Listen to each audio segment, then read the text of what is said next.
It's time for another episode of the Shaun Tabatt Show, a podcast where I connect you with thought leaders from across the globe, digging into some of my favorite topics like personal development, marketing, spirituality, and pretty much any other shiny object that happens to catch my attention.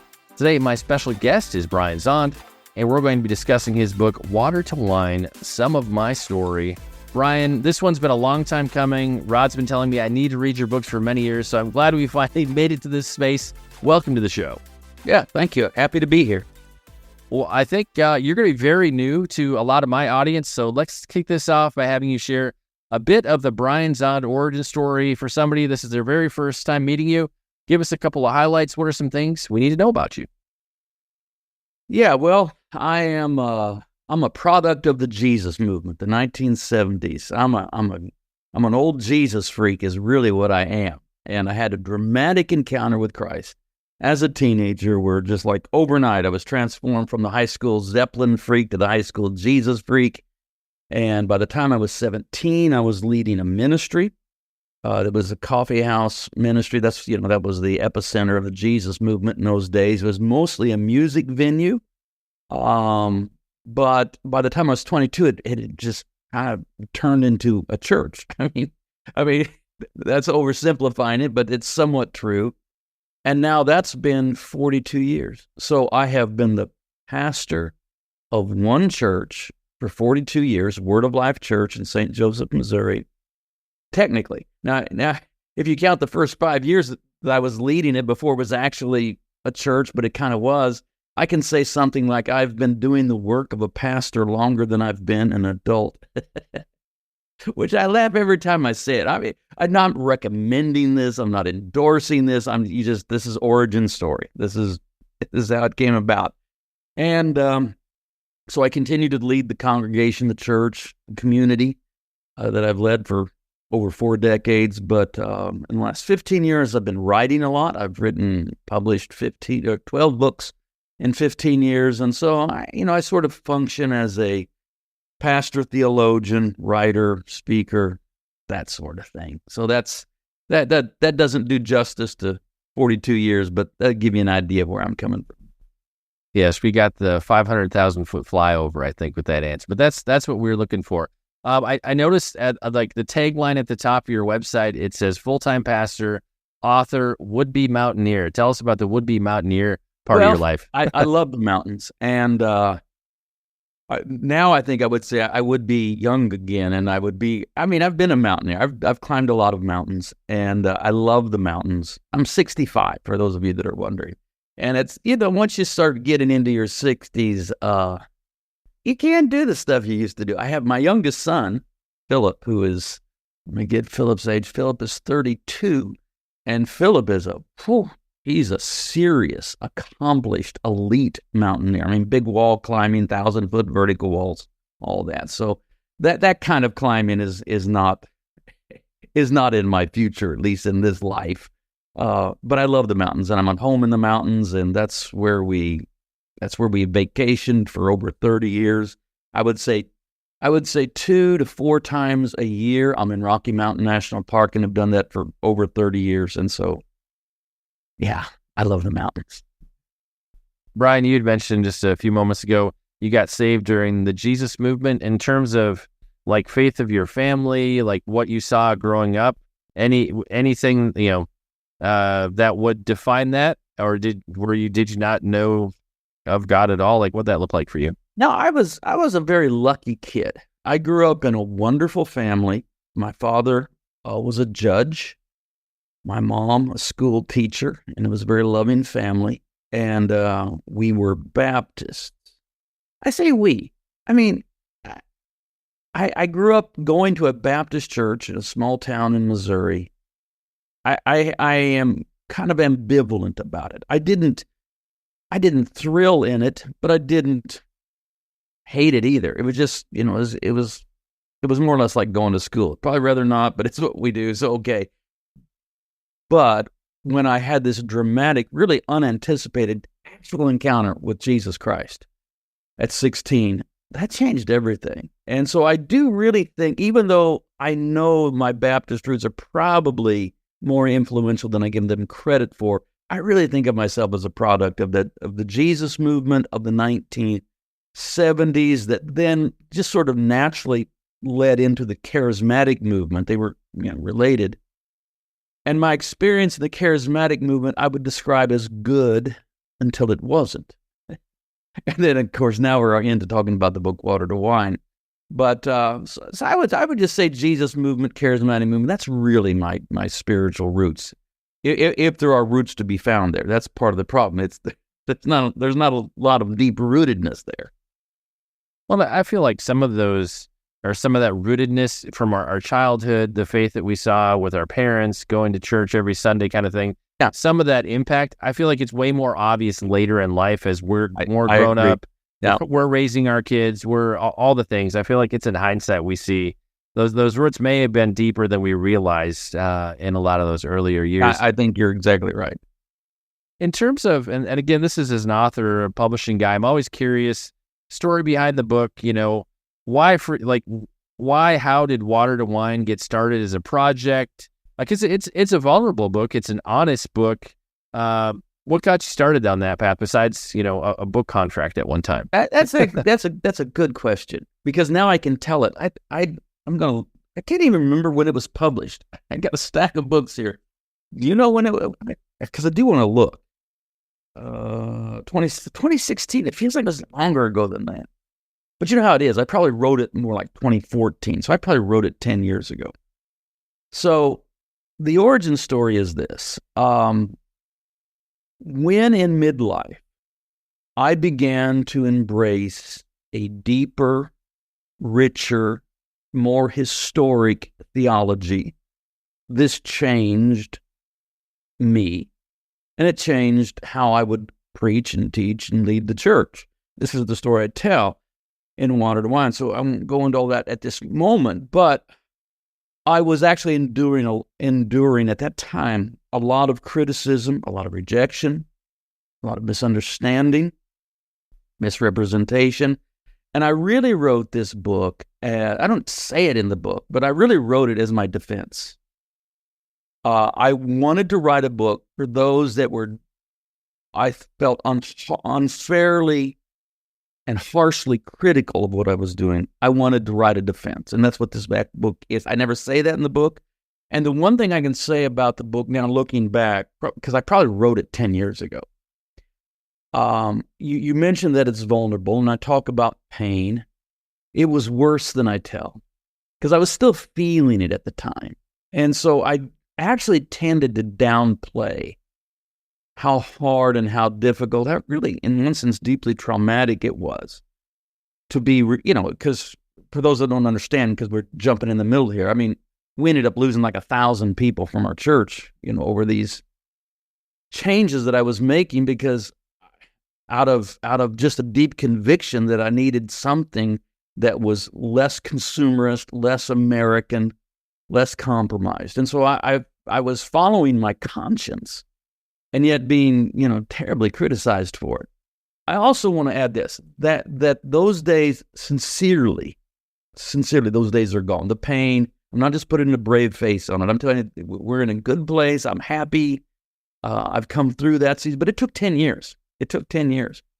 So I wrote the book as, okay, if you actually really want to understand what I'm doing, why I'm doing it, where I'm coming from, here's a whole book on it. That's why I wrote it. In terms of, although I never say that in the book, but I'll say it. And I'd love for you to kind of set the stage. I mean, the story starts when you're 45 years old. Yeah. This is 20 years ago now. 20 years ago, yeah. Because I'm 65 now. That was 2004. It's 2024. It's 20 years ago. But like by all outward appearances, you were at the top of the mountain, successful church. You seemed like you were kind of in between charismatic and word of faith spaces in terms of the people you were running with. I guess set that stage and help us to understand what broke, what snapped, because I'm sure some people thought you were having a midlife crisis or you're going off your rocker when you started down this path. All of that. All right, so I mentioned, the beginning, kind of where we started, and our church for the first 7 years remained very small, under 100, and then in the 90s, it grew and it grew. extraordinarily. At one point, we were recognized as one of the 20th fastest growing churches in America. and then as I'm coming into my 40s, okay, by all the metrics that Americans like to measure success in ministry, we had it made in the shade. Everything was great. Big numbers, big money, all that. But I was feeling increasingly discontented. I was thinking, it feels thin. It feels too modern, too consumerist, too conformed, too easy, too American. And I didn't know what to do. I mean, everything is great, right? But I'm increasingly dissatisfied. And so what I did is I started reading, I started reading philosophy, which I'd always been interested in, but never given much devotion to it, and patristics, that is the early church fathers. And that really, that helped for a time. It helped give me some rootedness and some groundedness. But then finally I had this breakthrough after this is crazy. The book opens with this story. The first chapter is called 22 Days. And the first 22 days of 2004, I did nothing but pray, preach when I was supposed to, sleep at night. That's pretty much it. That's all I did. I didn't eat. And I just stayed in our prayer room. It was kind of a desperate act. I could never do it again. I would never want to do it again. I wouldn't recommend anybody ever try something like this. But I did at that moment. And I landed after that in a different place. And I began to really kind of find what I was looking for as far as a more robust Christianity by finding some more robust theology. And looking back on that time, beginning in 2004, now 20 years ago, some people today would probably say I was deconstructing, which I would never say that. I would say I was going from water to wine.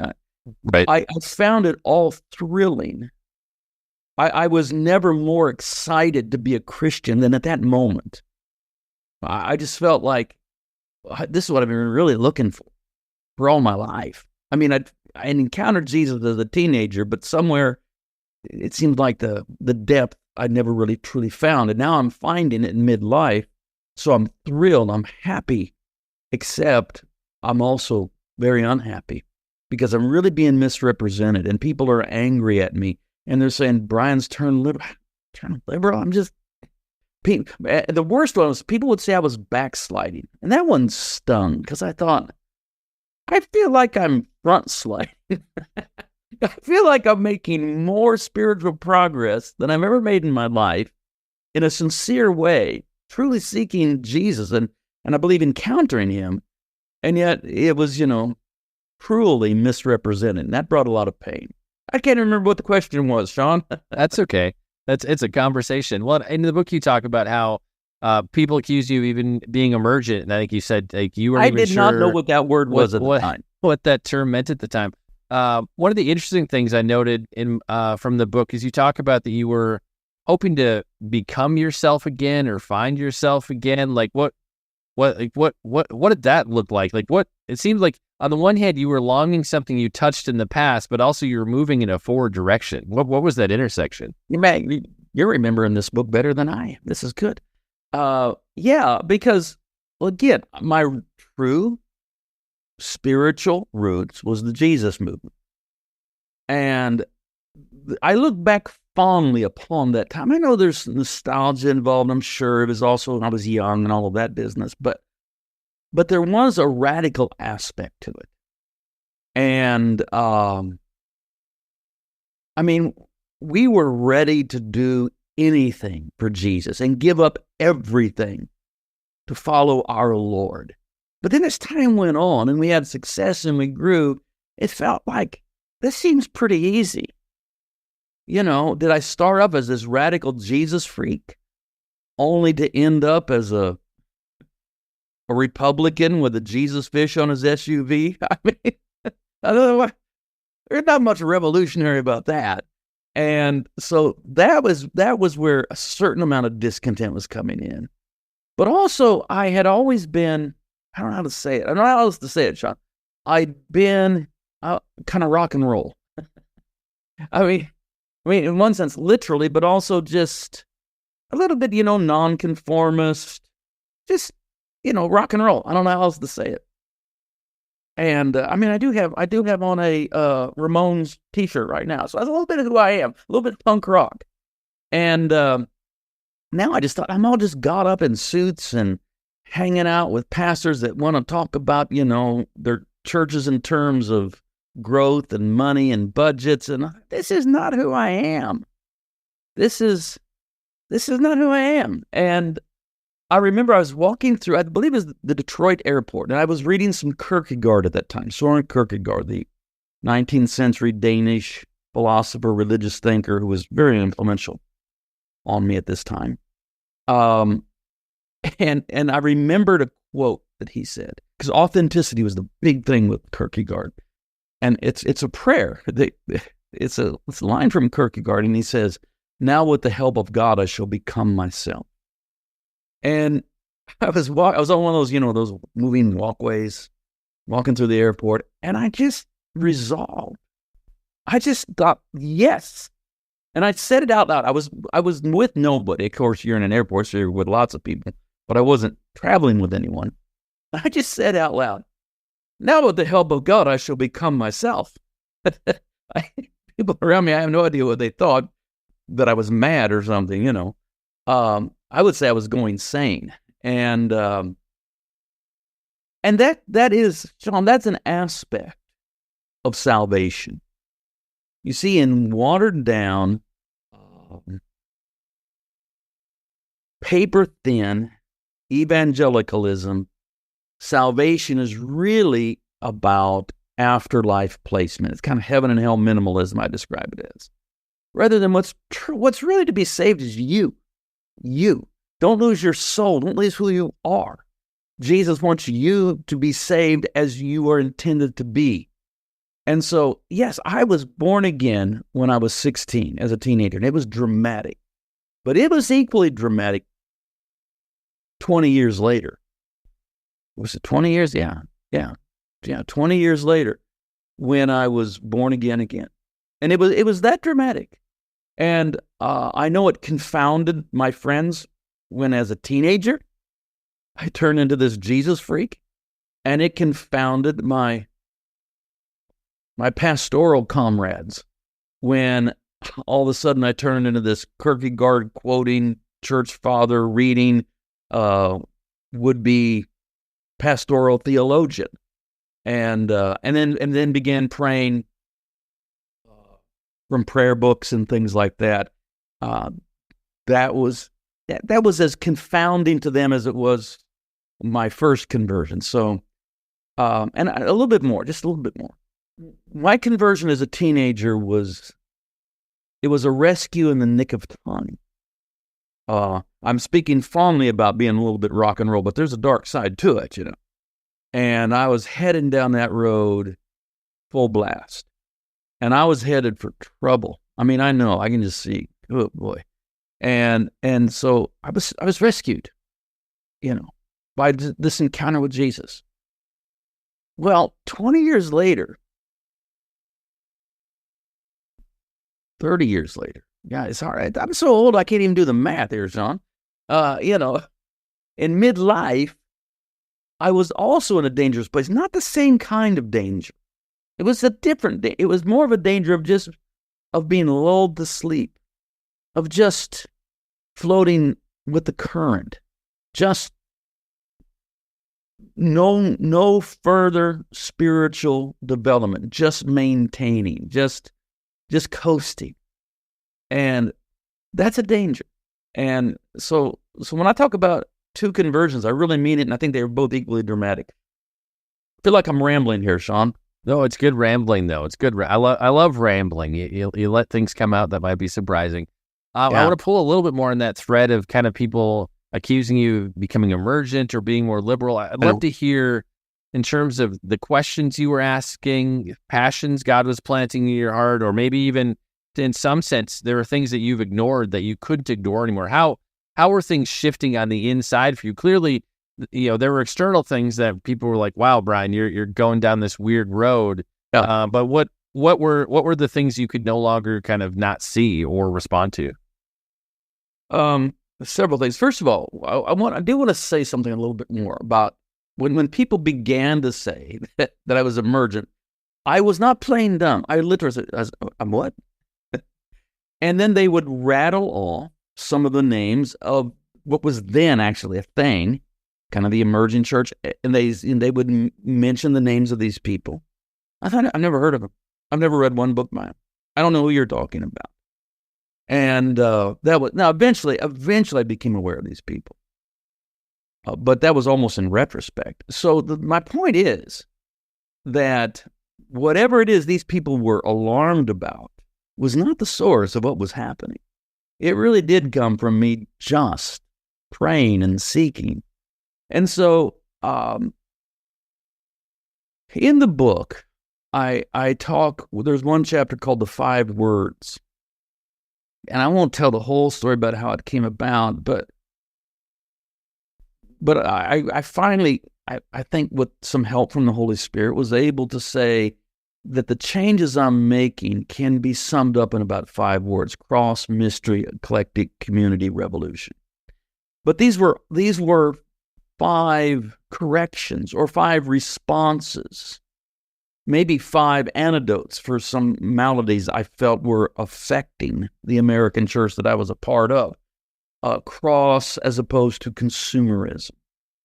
A Christianity that was actually more demanding and required, take up your cross and follow me. Mystery as opposed to kind of a fixed certitude, know-it-allism, and Bible answer man sort of thing with no room for mystery.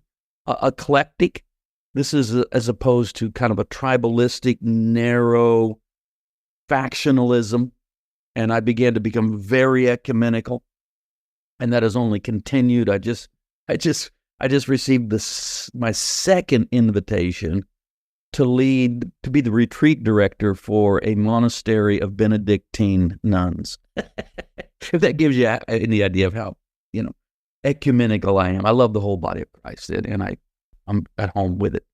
Cross, mystery, eclectic, community, as opposed to one of the true maladies of American Christianity is its hyper individualism. I understand personal savior. I get that, but it too quickly morphs into private savior.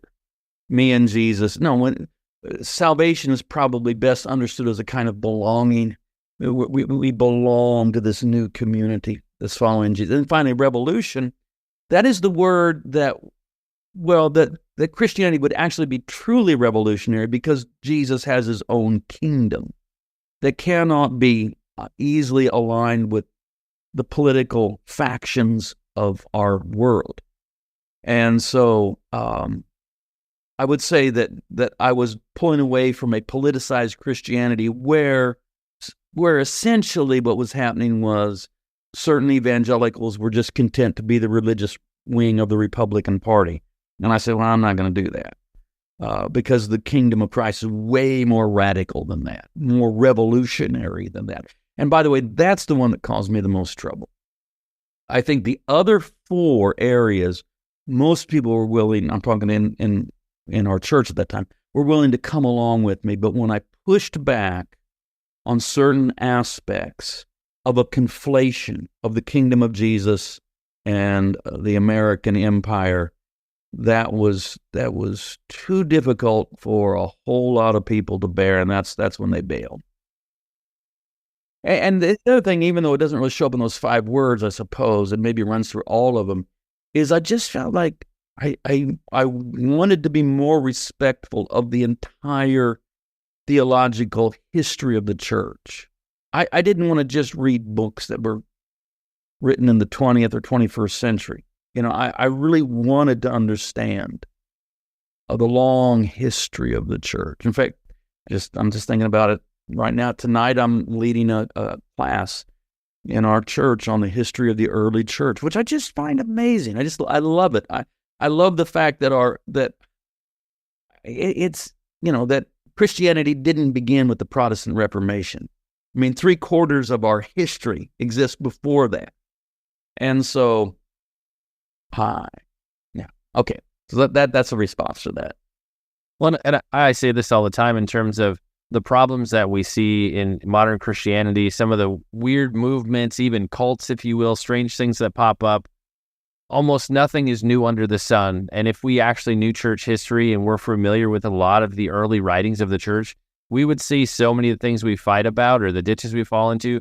The problems have been, many of them solved multiple times over. If we just had a depth of knowledge that most of us just don't have in the modern church.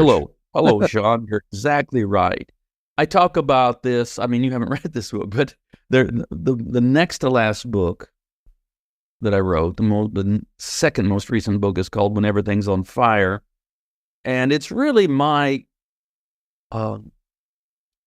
gentle address to those that are going through the very real phenomenon of deconstruction. Deconstruction is my favorite term. I mean, I know enough philosophy to understand that really, it comes from Jean Derrida. It has to do with how we understand texts and things like that. But it is describing a real phenomenon. And one of the things I want to say to people is the questions that are arising and the issues you are struggling with are not new to the Christian faith. But you may need to leave the narrow, tiny little stream, faction, tribe that you have maybe mistakenly identified as the whole of Christianity. So I was saying, before you leave some sort of, fundamentalist influenced narrow genre of American evangelicalism, you might want to, there's a whole broader world of Christianity out there. But if you don't know how to find it, so it's if you don't know how to find it, then you have a problem. And so part of what I try to do is help people find these richer, more historic, more robust expressions of Christianity. Yeah, I think go ahead. Yeah, well, and just more liturgy. I mean, Word of Life Church is it's just the way it came about. It's in like an accidental church. And we're a non-denominational church, and I don't think I even believe in that. My only defense is it's what happened. Yeah. Sometimes things just happen. And I try to atone for that, if it is something to atone for, as I already alluded to, by being very respectfully, deeply ecumenical. And so if you visit Word of Life today, you'll notice that we follow the lectionary, Revised Common Lectionary. We follow the church calendar. We have weekly communion. We are confessing the creeds every Sunday, all of that sort of stuff. People ask me what kind of church is Word of Life, and I don't really have an answer. I say this somewhat in jest, but somewhat maybe actually seriously. We're kind of like rock and roll Anglican. I mean, there are aspects of us that are very Anglican. We still are kind of rock and roll because we are, Well, and we're in such an interesting time in terms of people asking hard questions. I think our gut response is just conform and don't worry about any of those things. And, I think sometimes it's healthy to ask questions and really, people wrestling, we all wrestle with our faith in different seasons. That wrestling should be seen as a good thing. But just, it kind of been the way you sort of implied, introducing people to the kind of books they should be reading and connecting with people throughout church history. That's discipleship. That's a journey. That's investment. And if we just want to give somebody a quick answer, that's probably not going to help solve their question or their problem. If you want to walk alongside somebody, that's a journey. And I think you have to be willing to look at your own kind of stuff that maybe you just don't want to touch or look like. And it's going to cost you something. So I want people to not miss out that helping people who are wrestling with those sorts of things, it's going to cost you something to walk that journey with them. Man, I agree so much. Yeah, I don't know what to say. I agree. I'm thinking of a poem. I wasn't planning into this. I don't even know where it is. It's one of my poems, but I don't know that I can find it. Can't remember what I do is I do write poetry, not a lot, the sun. And I put them in my books because no one's ever going to buy a poetry, so I just dribble them in there. I can't find them, and there's a. Can you just bear with me? Can you bear with me? Yep. No problem. You know, you're gonna look it up. Zahnd. I'm just using the internet to find my own poem. Dang it. Hey, sometimes Google's faster than our brains. That works. And yeah, this is a poem called. Can I read it? This is called please. Last Train. This is called Last Train Out of Monkeytown. It's the kind of poem that I know what it means, and every line means something. But unless I told you what they all mean, you won't mean it. But you'll get an idea. It's actually attributed to Blind Man at the Gate. But guess what? Blind Man at the Gate. Show reader. Okay, there we go. He caught the last train out of Monkeytown, bought a ticket on Easter '04 and was eastbound. Left the wagon train beamed from outer space, said adios to the obtuse, and turned his face towards something he hoped was there. Was it the conductor's last call? With a shudder he sometimes wonders what would have happened had he missed that train. He fears he'd have shrunk smaller and smaller until he disappeared, not entirely invisible, but totally unrecognizable to who he was supposed to be, the one he still hopes to become. Curiosity may have killed some cat, but not this cat.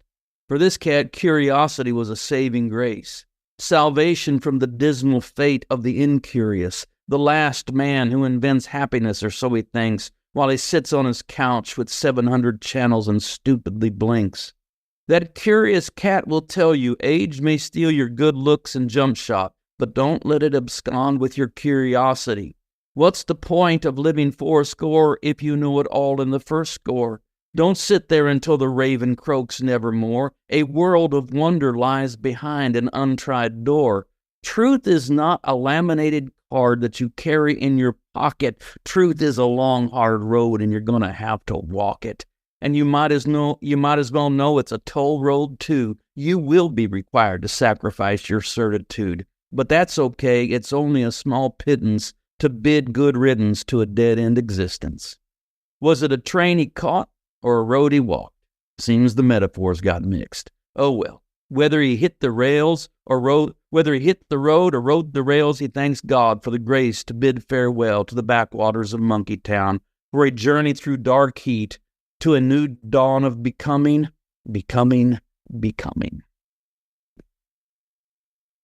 That's a poetic version of Water to Wine.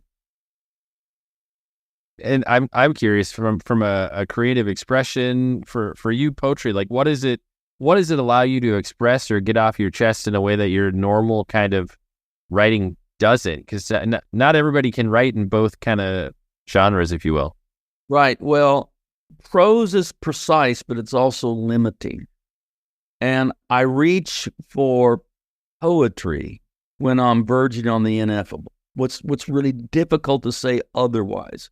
Now that may sound strange to modern ears, but it should ring a familiar bell if you know the Bible. The Bible has a whole lot more poetry in it than people actually recognize. I think people know the Psalms are poetry, but all of the literary prophets of the Old Testament, they're poets is what they are. They weren't activists. They weren't preachers as we think of them. They were poets. And then even the New Testament is much more poetic than often we think of it in our modern prosed, flattened age. Much of the Gospel of John is poetic in nature. Paul, when he didn't have to do the nitty-gritty work of telling people in Corinth to stop getting drunk at the Lord's Supper and things like that, he could be actually quite poetic. How's it begin? Though I speak with the tongue of men and angels and have not charity, I've become as a tinkling cymbal and a sounding brass. That's as good as anything Shakespeare ever did. And so poetry for me is sometimes the last resort. When you can't say it any other way, it comes out that way. Yeah, I've worked with a lot of men and women who've had near-death experiences, and that's one of the frustrations they express is that we have insufficient words to express what they experience, and it's really awkward because the only way people know how to tell this kind of a story is sort of a travel narrative of here to there and back. But at the same time, depending, people weigh in on different places with how they feel about near-death experiences, but you've in essence left this time, place bound situation, and you're describing something that's ineffable. It's almost indescribable. So just, especially spiritual experiences, just, we sometimes lack the words to string together to say it right. Yeah, and that poem in particular, I wrote that. Poems I don't go looking for, like trying to catch them in a butterfly net. They usually just come to me. I mean, I still have to work on them a little bit, but they usually, the inspiration just sort of comes. And what happened was, and that poem's not that old, a few years old, and I thought, man, I was saved for the second time at 45. What if that hadn't happened? And it's like, I think in the poem I say, it's in third person, but, with a shudder, he sometimes wonders what would have happened. And I felt like it was, to make really profound changes, to risk everything, and to make really profound changes. 45 is fairly late in the game to do that. And I just thought, well, how close was I to just missing that last train? That's where that poem came from. It was a little bit of a shudder went through me. I could have missed that. What would have happened? And sometimes I think that's just the essence of our faith, in the sense that if I look back on my journey, the things that seem strange at the time that God prompts me or prompts other people to make decisions on, when you're married and you got kids and you have a career, saying yes to whatever it is, there's a lot that you're having to potentially put on the chopping block just to say yes. And I always tell people, it's like walking off the cliff and you don't see the bridge that goes over to the other side. It's just like, all right, Lord, I'm going to trust you, but this is freaking scary. Look, as a teenager, I said, okay, Jesus, I'm going to risk everything to follow you. Well, what am I risking? All I had was blue jeans and a record collection. I didn't have anything. When you're 45, it's way different. Yeah, then it is that it. So here's an example from Scripture. So you have Peter and the other fishermen disciples who leave their nets and follow Jesus. That's awesome, actually. That's there's risk there for sure. There's risk there. But then I think about Nicodemus. This is this tenured professor of the Pharisee school, highly lauded. He has his theological ducks in a row. And he knows what he knows. And then, pretty late in the game, late in life, he encounters Jesus. And he can't dismiss him like some of his colleagues can. And he has to go to him by night. And Jesus says, look, unless you're willing to rethink everything, rethink it from be born again. And then he says, can a man enter his mother's? It isn't that Nicodemus is daft and doesn't understand the metaphor. He's a rabbi. And he's a famous rabbi, and their stock and trade is metaphor. He totally gets it. And what he's saying is, you're asking me to be born a second time. I'm an old man. Is it possible? Jesus says, it's what you have to do. And to his credit, he does. He does. And he's there buying the burial spices and helping Joseph of Arimathea to give him a royal burial because they believe he's the king. And so in some ways, the risk that Nicodemus took was even greater, I think, than those fishermen from Galilee. And I have now a newfound appreciation for Nicodemus and what he was willing to do. I want to pull on the thread of a more contemporary author who impacted during your journey 20-some years ago, Eugene Peterson. I'd love to hear about his, because what I think, and again, I'm a guy who worked in Christian retail in the late 90s, and the message was hotter than pancakes back then, but I find the average person in the pew churchgoer, they know the message, but it's mostly pastors and leaders I've encountered that have devoured and enjoyed his wider body of work. So I'd love for you to share a little bit about how encountering some of Eugene's work was also impactful in that wrestling season for you. The first Eugene Peterson book I read was The Contemplative Pastor. Then I was at this point where what I would do is I would find an author and I would read their entire works. So I read all of N.T. Wright, literally. I read all of Stanley Hauerwas. I read all of David Bentley Hart. Read all of whoever. Brueggemann. I don't know if I read all of Brueggemann. He's got a lot of books, but I probably read 50. And but where I started with Eugene Peterson was The Contemplative Pastor, and I thought, oh baby, this guy understands me. This guy is where I'm coming from. And so then I read pretty much everything. Read everything. I probably had already read the Message Bible, because who hadn't? but I read everything, and then especially that pastoral theology series. Christ Plays in 10,000 Places, The Jesus Way, Eat This Book, Tell It Slant, and Practice Resurrection. 5 of them. And this is a long time ago. Then I was in Florida, and I met him. And I went to lunch with him.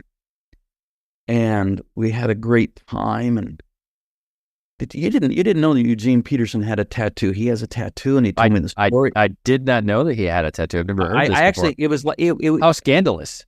Here's what happened. We were at lunch, and I cracked a joke. I can't remember the context, but I said, but that'd be like if Eugene Peterson had a tattoo. And he went, I have a tattoo. I said, no, you don't. He said, yeah, I do. And he rolled up his shirt. He took off his jacket and rolled up his shirt and showed me he had Mickey Mouse. I am not making this up. That he got from his track coach in college, because actually he was a world-class miler in college. Like world-class. That's another thing you don't know about it. And I said, well, I want you to speak at a pastor's conference that I host every year. He said, I don't like pastor's conferences. I said, you like this one. And I was bold.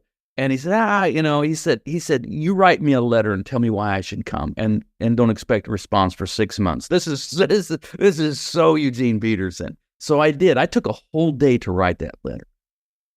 Okay. I thought about this letter. And I sent him a letter. Sure enough, several months later, he calls me. And he says, Brian, I want to accept your invitation for this pastor's conference. You want to know why? I said, why? He says, that letter you wrote. And he actually read part of it back. He said, this part right here. And so he came, and the way it worked, the way we did it in the mountains, because I loved that was part of we always did it in the mountains anyway, but I said, Eugene, it's going to be in the mountains. I know you love mountains. I do too.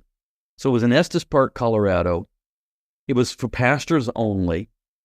Because of where we were having it at this Catholic retreat center, you can only have so many, so it was limited, as an invitation only sort of thing. And I invited all these pastors, and of course they all came. And what we did was we went through those 5 books, the pastoral theology series. And so Eugene would present for about a half an hour, and then I would interview him for about a half an hour, and then we would have Q&A for a half an hour. We did this 5 times. And it was the strangest pastor's conference I've ever been to. It was the only pastor's conference I've ever been to when pastors were lying about the size of their church by making them smaller. Because they were so intimidated by Eugene Peterson. And one pastor, well, I pastored this small church in Colorado Springs. I said, quit learning to Eugene. But he actually loved that. And the last day, instead of taking him directly to the airport, he was elderly by this time. I drove him all over Rocky Mountain National Park. That's like my home away from home. And on Trail Ridge Road and other places, and we would stop every so often and get out of the car, and I would name each mountain.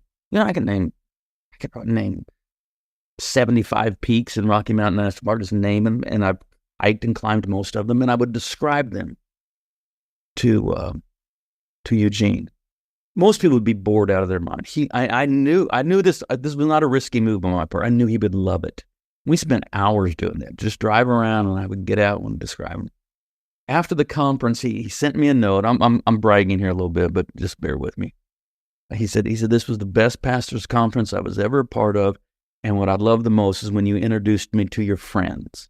And he was talking about the mountain. I don't know if that's what you want me to talk about, but that's a Eugene Peterson story. No, that's fantastic. And I've encountered other pastors and leaders who have similar stories of asking Eugene to mentor them and all kinds of crazy requests. And his response, it sounds like by and large, is like, write me a letter and I'll get back to you in like 6 months. Like that seems normal, but he endorsed a bunch of my books even when I didn't have anymore. He remained a friend, and that's one of the things I've just treasured. Yeah, I feel like the way that he mentored and pastored pastors and leaders is beyond what most of us ever realize who are just familiar with his books that we see in bookstores and whatnot. Yeah, I've all back in the 90s, there was the WWJD. What would Jesus do? I've just, as a pastor, should have a bracelet that says WWEPD. What would Eugene Peterson do? I don't know if that movement will catch on, but I like it. It won't. But I want to pull out another thread from the book. You have a part of the book where you talk about God speaking to you through a series of dreams. What I'm curious about as a guy who's neck deep in the charismatic space, where people have visions of heaven and dreams continuously. Were dreams a normal part of how God spoke to you ever, or was this unique? And just, I'd love to hear about how those dreams were kind of pivotal in that season. I would say somewhat normal, but not common. So, I could tell you probably 5 or 6 really impactful dreams that I've had over, but we're talking about 5 or 6 dreams over, nearly 50 years. So it isn't something that's, every other night. I don't mean that. You're talking, there's the chapter 3 dreams, which really was key to a couple of things, but mostly for how I would pray. And it led to me really incorporating prayer books. And I think I mentioned prayer school in that chapter. And I actually put my morning liturgy in there, which was a last minute addition. My wife, Perry, she said, you should just put it in there. Okay. And I can't tell you, Shaun, how many pastors I've met over the years who many of them have taken that section out of the book and created their own little booklet. And they've showed it to me, and they pray from it. Now, again, this book was written probably 10 years ago. I just did my 98th prayer school. And this is, it remains popular. I continually get invitations. November, I'll do the 100th. I'll do the 99th in June and the 100th in November.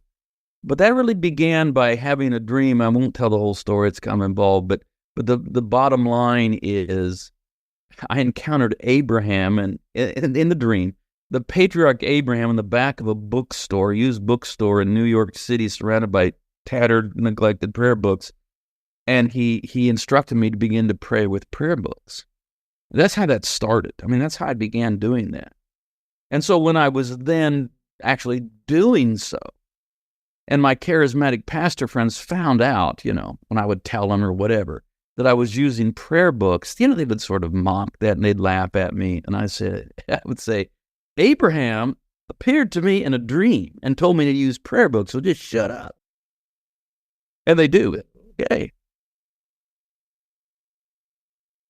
Yeah, I think that's one of the things that, to me, as a guy who came up in a more liturgical space, been part of the broader evangelical church for about a decade, charismatic for about a decade, as I look at what's lost in terms of connectedness to church history, creeds, confessions of faith, sort of pre-formatted prayers, it's just sometimes you don't have to come up with something new to pray. Sometimes you just press in and pray that thing you've prayed 1,000 times, and right. It's going to be transformative like that.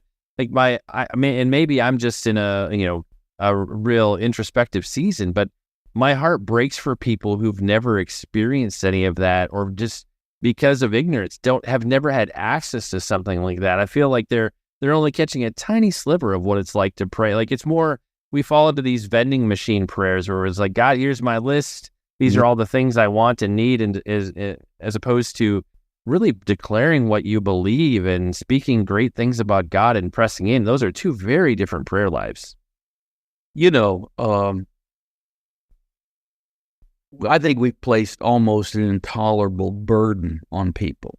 We have told people they need to pray, but have not given them the prayers. And so they're tasked with creating their own liturgy. And they do the best they can, but it's impoverished. It's not enough.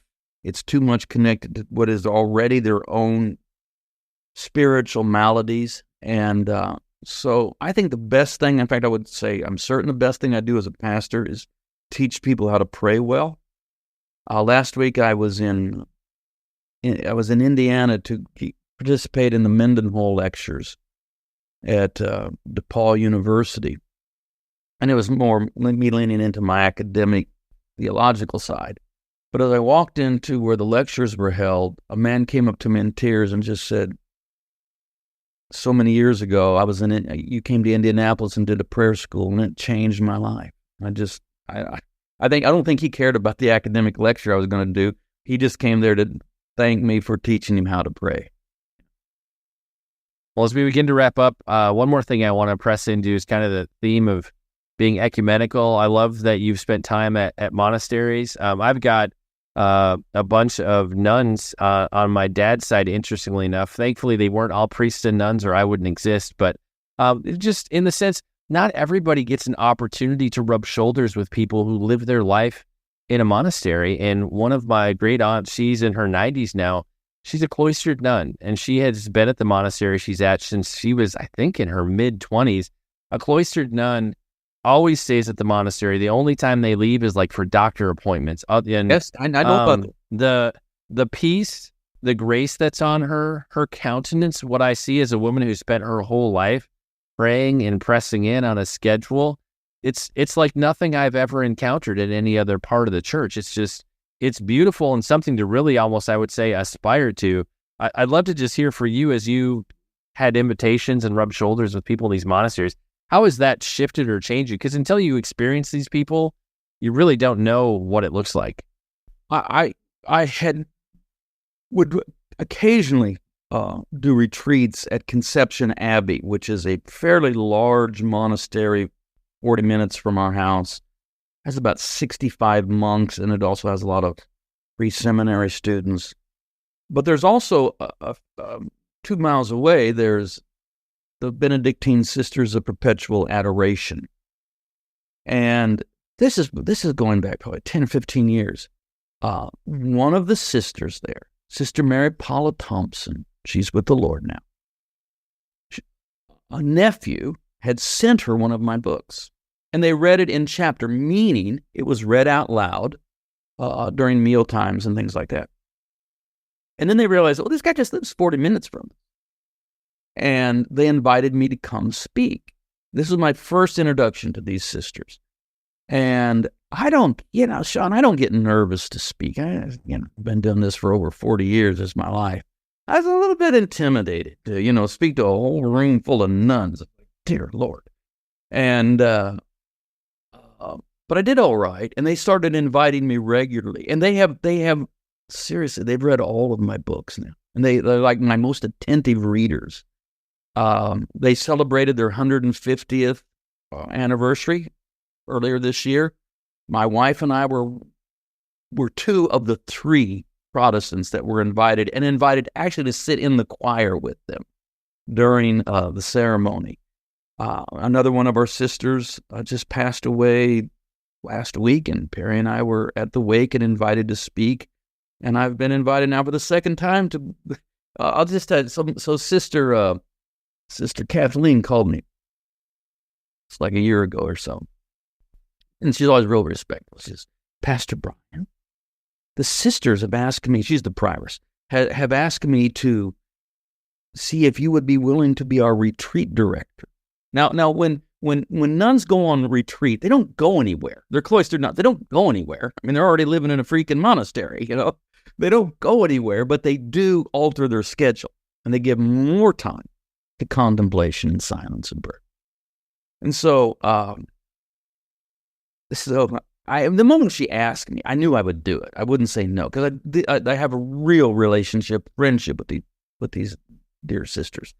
And So I knew I would do it. We just had to work it out. I said, well, what are you thinking, sister? And she said, well, could you lead an 8-day retreat? I said, I could not. I could not. And then I offered 4 days, that I would lead a 4-day retreat with them. And that's what we ended up doing. But then I got thinking, if we'd started at 4 days, I wouldn't have agreed to that. Maybe she's just a shrewd negotiator. I don't know. But then when I got there, so I knew I'd be speaking and presenting, 2 or 3 times a day. That I was comfortable with. I didn't know. What I didn't know was that there were scheduled times for me to meet in like 30-minute segments with the various sisters that would sign up. It was basically a spiritual direction. Now, my wife is a trained, Benedictine trained spiritual director, 3-year program. I am not. And Perry didn't come with me on this retreat. I wish he would have, but I just texted her. I said, I was like alarmed. I'm supposed to like do spiritual direction with them. I said, I don't know what to do. I said, what I've resolved is that speaking will be the last resort. If I can just not have to say anything, just listen. And she texted back, she says, you're on the right track. Anyway, when I spoke at Sister Jenny's wake last week, one of the things I said was that Sister Jenny was my friend. And you all don't know me. I'm a bit of a introvert. I can turn it on, like for this or when, I'm not an outgoing person by nature. And so I don't have a lot of close friends. Don't feel sorry for me. I got my friends. I'm okay. But I'm not the kind of person that has, hundreds of friends all over. But Jenny was a genuine friend. I mean, I could just be comfortable with her, and we would have she was so well read and so sophisticated, erudite in her theological acumen that, I just love sitting with this dear woman of God. And so when I spoke at her wake, I just wanted to stress that it was an unlikely friendship that a more or less charismatic pastor would have this late in life friendship with this Benedictine cloistered nun. But it's one of the sweet gifts from God. Yeah. And I'll say too, just in terms of whether it's reading the early church fathers, reading books written by people of other church expressions, other church camps, or if you have the privilege like I do just with what I do in publishing and the podcast, or what you get to do as a pastor, or we get to rub shoulders with people sometimes one-on-one that we wouldn't normally bump into on the street, I just find people that are outside of my normal church context stretch me and grow me in ways that would never happen inside my normal church bubble. And I need it. I long for it. Like, I actually intentionally look for authors who are outside of my normal church space to read their books, find a way to engage, because God uses it to grow me in a way I never expected. Amen. Amen.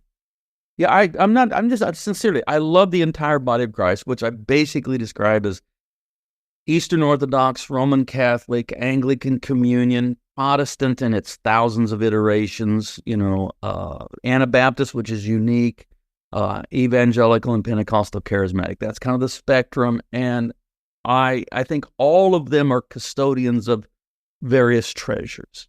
And if you want to go look for the worst in them, then you can find something to fight about. But why would you do that? So I try to access the very best. And so, Orthodox mystery, Catholic beauty, Anglican liturgy, Protestant audacity. That sometimes you just need to be audacious, and Protestants can do that. Protestant audacity and Anabaptist peacemaking, evangelical energy, charismatic just reality of experience of the Spirit. I need all of that. And so I know there are some that are still looking for the one true church. Good luck. Have fun. For me, I found the one true church, and it's the church. It's the church. Well, in terms of reader's journey with the book, on the one hand, I might ask, man, what's that one thing you hope everybody gets from your story? But another way I might ask it 8-10 years later since you've written this, what's the most common response to maybe how people are impacted by the book? It's probably the first or second most talked about book of mine. The rival for it would be Sinners in the Hands of a Loving God. I hear from people on those two books. The Water to Wine book, though, tends to be, it can be anybody, but it's a whole lot of pastors. I didn't necessarily write it. I told you why I wrote it. I wrote it just as kind of my own apologia, my own defense. But a lot of pastors have read this book. And again, it's been out for 8 years now. But when it first came out, I'm not exaggerating. I had weekly requests of pastors to meet with me. And this was before we were doing a Zoom as much as we are now. And so if I was in town, I was basically 1 or 2 times a week would be having lunch with pastors that had flown in from who knows where. Just if I would spend an hour or two with them. And that was all very surprising. But what happened, they all would kind of say the same thing. It's like, I'm here, I'm pastoring, I felt discontent. I found your book. I thought, somebody is expressing what it is I'm feeling, but I'm all alone. And I'm not sure who I can trust to talk to. I'm afraid that if I talk to, people here in church, that I'll get fired or get in trouble or something like that. So that's what I would hear. And then we would come and then I actually did a few conferences. This is all pre-COVID. I did some, I'd call them Water to Wine conferences. And so that's been the response to that book has been very gratifying. And I continue to hear, that book kind of just continues to circulate out there. That's gratifying. Well, and that's something I think people often don't realize. I mean, from my vantage point in publishing, really almost all of my friends are pastors or Christian leaders of some type, whether they're close friends or just people I work with every couple of years on a book. And pastors are some of the loneliest people I've ever met. That idea of needing a few trusted friends they can talk about the things they're wrestling with, they really value those few friends that they can speak like that with, because it's rare, because, so much pressure. It's hard. Yeah. Well, Brian, in terms of where people can connect with you, find your books, all the things, where can we discover you on the web? Well, I'm easy to find because I'm the only Brian Zahnd out there. So if you Google Brian Zahnd, Zahnd, you'll find me. You'll find, I have a blog site, but the podcasters killed the blogs, and I haven't had the energy to do a Substack. So there's not a lot there now. I mean, there's a ton there. There's a ton of stuff there, but I haven't kept up with it too much. You'll find me active on Twitter or whatever it calls itself now. And, the regular place, Facebook, Instagram, that sort of stuff. And you'll find my books on Amazon and that sort of thing. You'll also find my sermons, Word of Life Church, or on YouTube. Find all my sermons. You'll also find the cranks out there on YouTube telling everybody that I'm a heretic. I'm not, but you'll find them too. So, well, Google and you'll find. Google, you'll find the good, bad, and the ugly. Right. We'll make it easy like we do with every episode. We'll have links in the description of the show notes to Brian's social media, website, places where you can buy the book, all the things. It'll be easy. You just click on through for what you want. And sadly, it's time to bring this episode of the Shaun Tabatt Show to a close. Many thanks for being a part of my conversation with Brian Zahnd. Once again, our book today was Water to Wine, Some of My Story. And Brian, I want to say thank you so much for sharing with us today. It's been an honor and a pleasure to have you on the show. Thank you.